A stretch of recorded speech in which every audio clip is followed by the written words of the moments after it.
Amigos do Museu da Pelada, a gente está hoje aqui num domingo de manhã falando com o grande Álvaro Pereira, ou Palito Pereira, certo? Sim, bom dia para todos e bom, um prazer falar com você. Já começa explicando para o povo aqui no Brasil que te conhece mais como Álvaro Pereira, por que Palito Pereira? Não, porque uma alcunha de mi irmão mais velho, que no salía Alvarito y quedó al Palito, y bueno, y después, como eu era magrinho, ficou Palito. E deixa eu te fazer uma pergunta para a gente saber um pouco mais também da tua história no começo, né? Onde começa o Álvaro Pereira? Quando era moleque ainda, sonhava em ser futebol, na base? Conta um pouco do teu começo. En el barrio, en la escuela, en los chimis de aquí, en los chimis de Uruguay, eu sou de Punta de Rieles, de un barrio de afuera, de la periferia de Montevideo. Y bueno, jugué en unos chimis de ahí, y después jugué infantiles en Nacional de Montevideo. Y último año infantil de moleque jugué en Wander, y después ya pasé los primeros 2 años de juvenil, fueron Danubio, y después ya en Miramar Misiones, donde llegué a primera división. É ali que você conhece o Agostinho Lucas? Sí, ya cuando llegué ahí a Miramar conozco a Agustín y hicimos grandes amigos hasta ahora, un hermano de la vida. Chegou a jogar com ele, não? Sí. Debutamos todos juntos. Él, eu y Sebastián Fernández. Ah, tá vendo? E isso que eu também ia te perguntar, você sempre foi lateral, Álvaro? Não, eu jogava no meio. Jogava no meio. Jogava no meio por quem te puxa pra lateral? Depois, treinador juvenil y después en la sub-20, cuando me tocó ir a sub-20 sudamericana, sub-20 2005 con Uruguay, jugué de lo que viene a ser de 6, de volante central. Jugué ahí de medio central. E aí foi para lateral depois. E aí, não, me hice polifuncional. Aí eu jogava por toda a esquerda.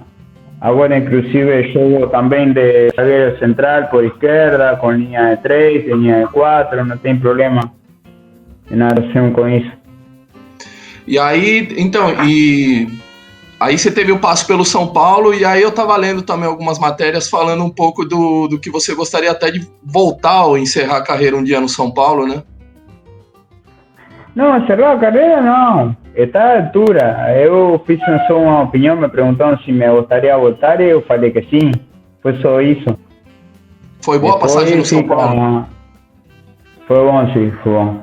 Foi muito bom e até agora a gente y la torcida reconoce el gesto de uno, y eso es el reconocimiento más bonito, no es dinero que pague isso, né? Uhum. E como é que foi? Conta um pouco a tua reação, a tua primeira chegada à seleção uruguaia. Você lembra disso, da primeira vez da tua primeira convocação? Sim, foi em França, contra a França. Eu cheguei e cumpri o sonho, né? Que durou 9 anos. Foi algo muito bonito. Que ano que foi? 2008.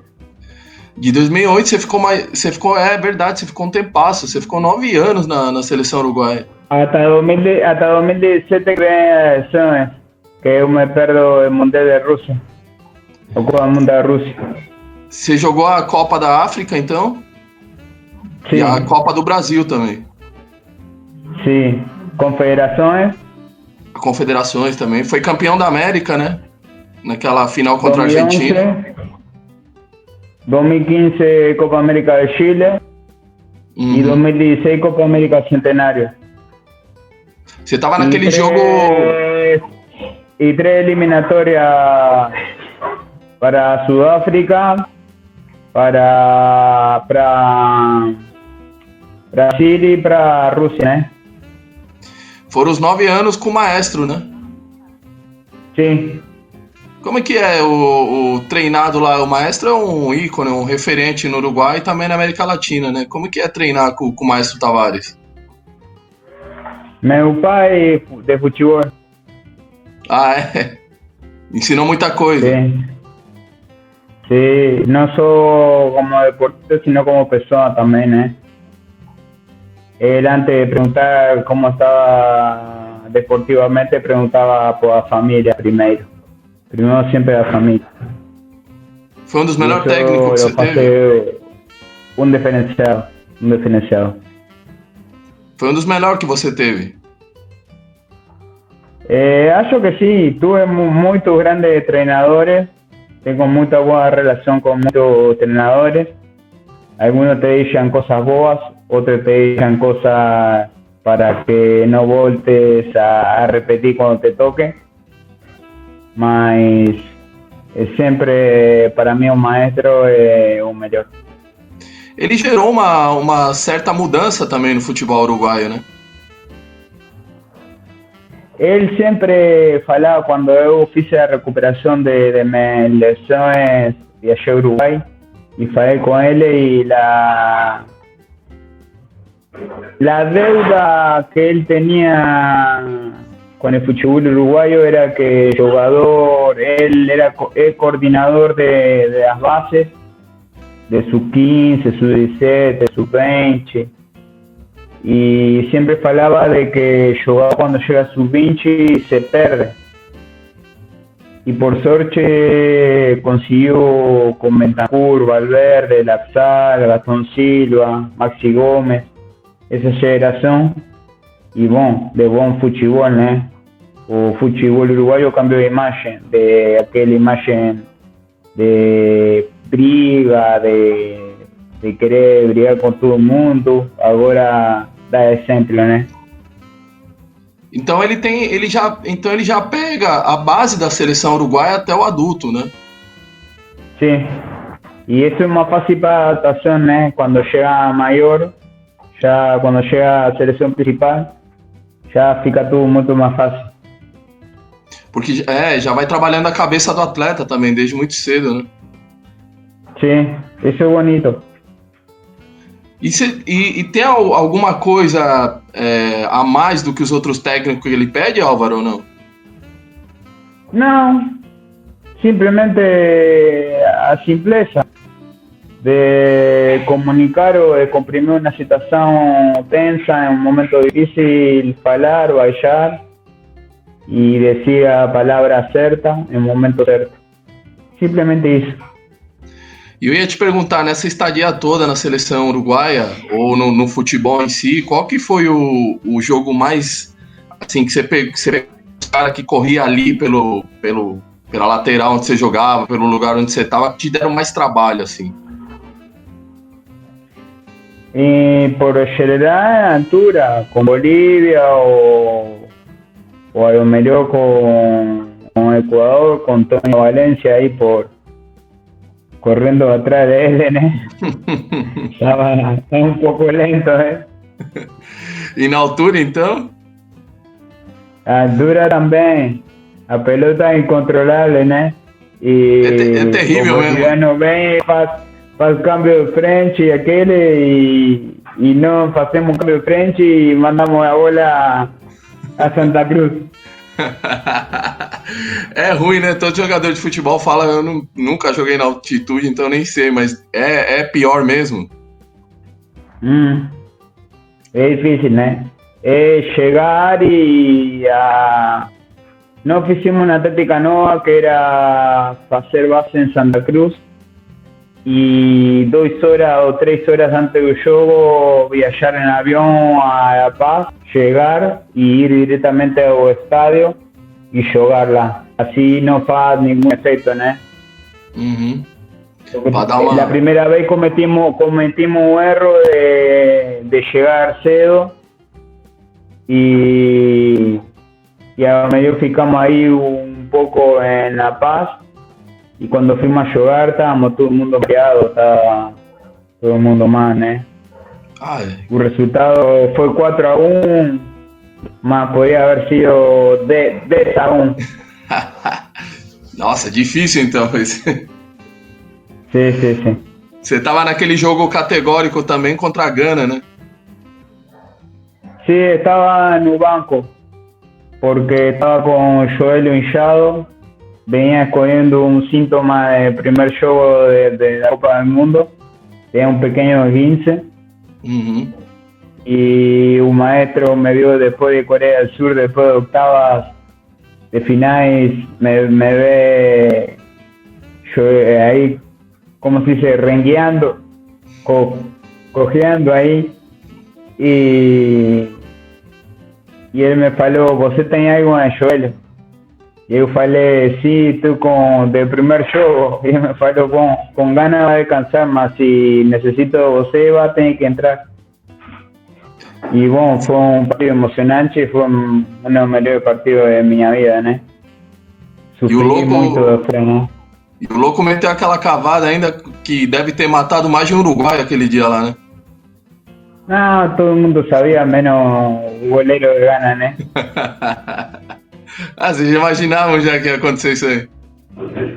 Sim, todo mundo sabia isso. Eu entrevistei o louco aí em Montevidéu quando eu tive agora no fim do ano, e ele fala que o Eguren perguntava pra ele no dia anterior, né? E chamava ele de Papote. Falava: ô Papote, como é que vai ser? E aí o louco falou: vai ser com a assinatura da casa. E o Eguren falou: aí você me mata do coração, Papote. É certo. Todo mundo sabia aí, né? Isso que eu ia te perguntar, você começou no Miramar. O Miramar é um clube da segunda divisão uruguaia, né?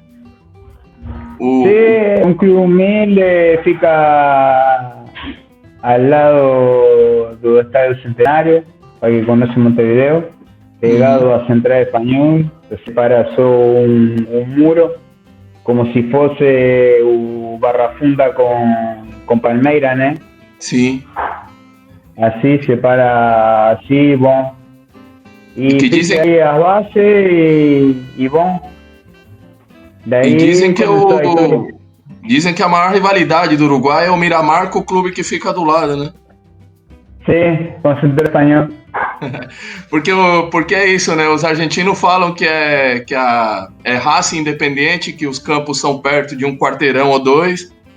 Só que aí o Agostinho também ele me contava que não, que é o Miramar e o clube do lado ali que separa o muro só, os dois campos, né? Sim. Inclusive, se você vai à plateia ou à bancada visitante, você vê o jogo de graça, vê o jogo de Central quando joga. E você chegou a jogar um jogo desse também? Chegou a jogar um clássico desse? Sim, joguei sim. E não sei, querendo te colocar em rascada nenhuma, mas é um clube do coração também, o Miramar? Como? É um dos clubes do teu coração, o Miramar? Sim, lindo recordo. Sempre eu comecei meu início e eu debutei como profissional aí e sempre tenho um grande recordo. Deve ter sido, e pela segunda divisão, uma coisa bem mais pegada também, né? Mas depois, quando eu fui, o ano ascendeu e já jogamos primeira divisão. Eu sempre joguei primeira divisão. Foi a época do Miramar na primeira, né? Sim. Como é que era isso? Porque eu também estive no Uruguai agora acompanhando alguns jogos do Progresso, do Vija. desses clubes que tem um pressuposto um pouco menor, enfrentar os clubes da primeira divisão deve ser uma tarefa bem difícil, né? Dia a dia. Dia a dia. E a cultura de bairro, né? A cultura del barrio. Sim, cultura de bairro. Dia a dia. É diferente isso também, né? Aqui no Brasil, em outros lugares, se perdeu no sé cómo se dice en Brasil, cooperativa, ¿eh? Sim, sim. Um estilo assim. Porque... sim, e é isso que eu ia te perguntar, que eu vi muito no Uruguai ainda, que isso que se conserva, e eu acho isso bom no futebol ainda. Essa relação dos clubes com o seu bairro, né? Existe ainda, né? Você tem o Miramar, você tem o Progresso, La Teja, você tem outros clubes que tem essa relação com o seu bairro ainda, né? E Miramar está em um ponto estratégico muito bom, porque está aí no Parque Valle, que muita gente vai, aproveita a correr, ou aproveita a ir a andar, a caminhar, e muitas vezes a gente vê o jogo e entra aí, paga a entrada e entra a ver o jogo, né? E isso é bom também. Isso é bom. E agora vamos um pouco para o São Paulo aí. Como é que foi a estadia no São Paulo? Qual que foram os jogos mais difíceis? Conta um pouco da tua história no São Paulo aí. Muito bonito, né? O único que estava pouco em casa. Tava o quê? Pouco em casa? Sim, jogava cada 3 dias, tem um jogo diferente, porque estava primeiro Paulista, depois Brasileirão, Copa Brasil, Sudamericana, Brasileirão. Ah, você pegou uma sequência corrida no... E entre meio seleção, muita coisa. O calendário do futebol brasileiro é um pouco mais pesado aqui na América do Sul, né? Copa do Mundo, 2014, Copa do Mundo. E você deve ter jogado o quê? Quantos jogos mais ou menos nesse ano? 60. Você jogou 60 jogos entre São Paulo, seleção e tudo isso, ou só São Paulo? Sim, tudo isso. Ah, é bastante coisa, então. Entre data FIFA, tudo. Ah, então não tava parando em casa mesmo em São Paulo. Não. E quem lembra um pouco assim do futebol paulista e brasileiro, os caras que você enfrentou aqui que também te deram um pouco de suadeira, assim? Não. Estava passando um bom momento o Cruzeiro, que foi campeão, né? No último segundo. Depois não me lembro quem foi campeão. Ituano foi campeão de Paulista. Depois Copa do Brasil não me lembro. Esse ano, 2014, não me lembro quem foi Copa do Brasil.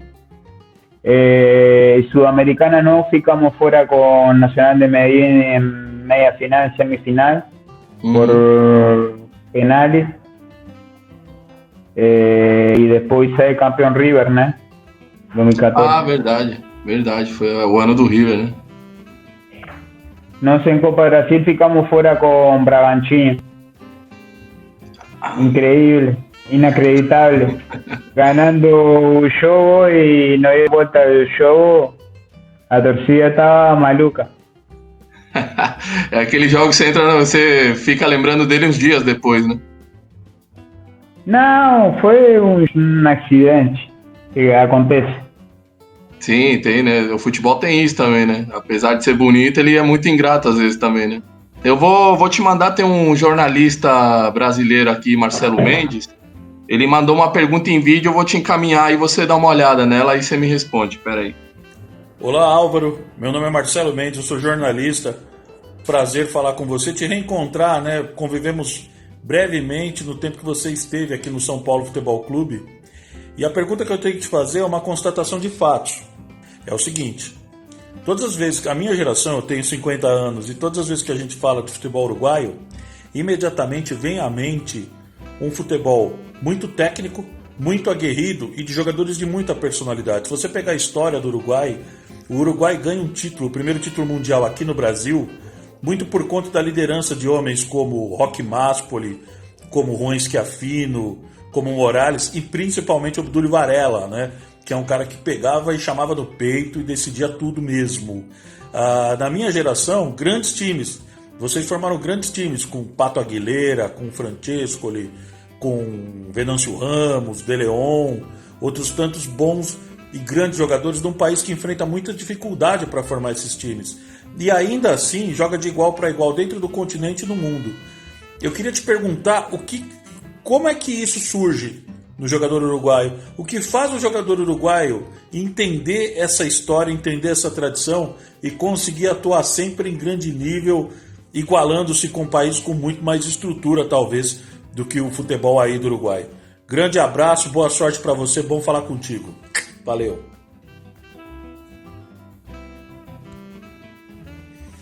Acho que a pergunta responde por si só, né? Por a história. Y es como si fuese hereditario, ¿no? Le llevan a sangre. Por el sufrimiento, por todo esto de que estábamos hablando, de la dificultad de los chimis de bairro, de muchas cosas, de todo lo que acontece de Muleque, un jugador uruguayo, y es el deporte número 1 en Uruguay, ¿no? Y cuando usted sale de Uruguay, aprovecha y quiere hacer una carrera y no volver nunca más. Hacer historia donde toque y tiene ese sentimiento de ser agradecido a Uchimi que le da lugar, le da trabalho, né? Acho que passa por isso.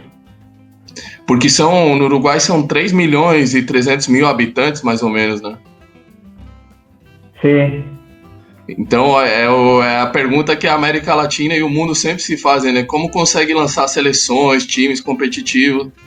E na verdade, também é a questão de que tem muito moleque que joga a bola no Uruguai mesmo. É bastante a molecada que tá jogando em algum clube já, né? Sim. E é por isso. Porque você, em qualquer bairro que vá, tem um campo de jogo. Sim, sim. Eu queria te perguntar também, Álvaro, suas referências no futebol, aqueles caras que você olhava quando era moleque ou que você sonhava em ser igual, os caras que você olhava como ídolos, quem eram teus ídolos no futebol? Rubén Sosa, Gino Recoba, Roberto Carlos. Roberto Carlos também. Romário, Ronaldo Fenômeno. Tá bem de ídolo.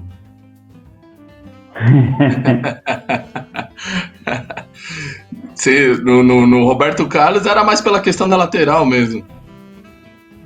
E também branco, né? Eu vi um pouquinho de branco.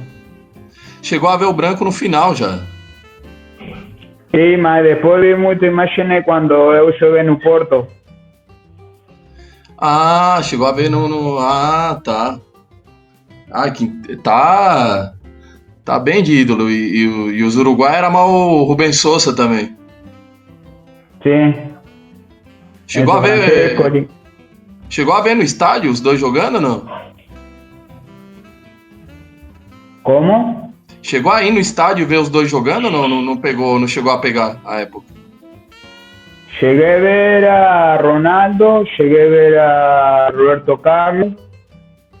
E cheguei a ver a Rubén Sosa e a Gino Recoba também. Ah, o Tino Rubén jogou Sosa até... carreira. O Tino também jogou até quase... Jogou bastante o Tino depois, né? Sim. Né? Eu lembro disso.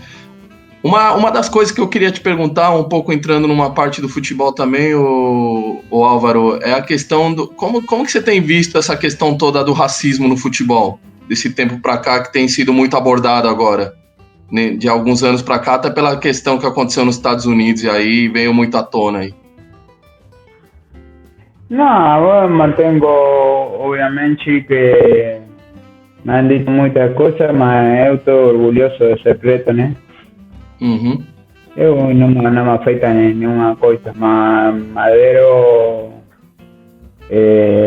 como se dice, colaboro com a causa de isso, de lo que aconteceu, né? ya estamos retrocediendo muchos años en eso, ya aconteció. E bom, é triste que volta a acontecer. Então, isso porque também não é um fato novo, né? É uma coisa que já acontece no futebol, principalmente desde sempre, né?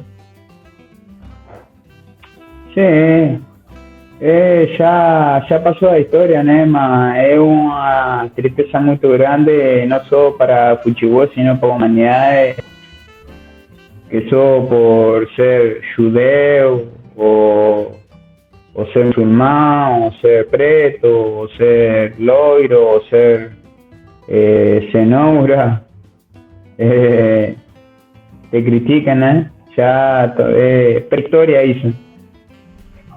E que mensagem deixar para essa galera em relação ao que seria a mudança de mentalidade, talvez, ou não? Ante os olhos de Deus, somos todos iguais. Tá certo, tá certíssimo.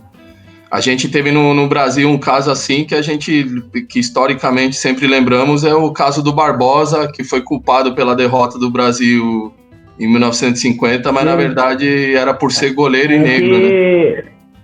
Aqui tem uma canção muito bonita de Tabaré Cardoso dedicada a Barbosa.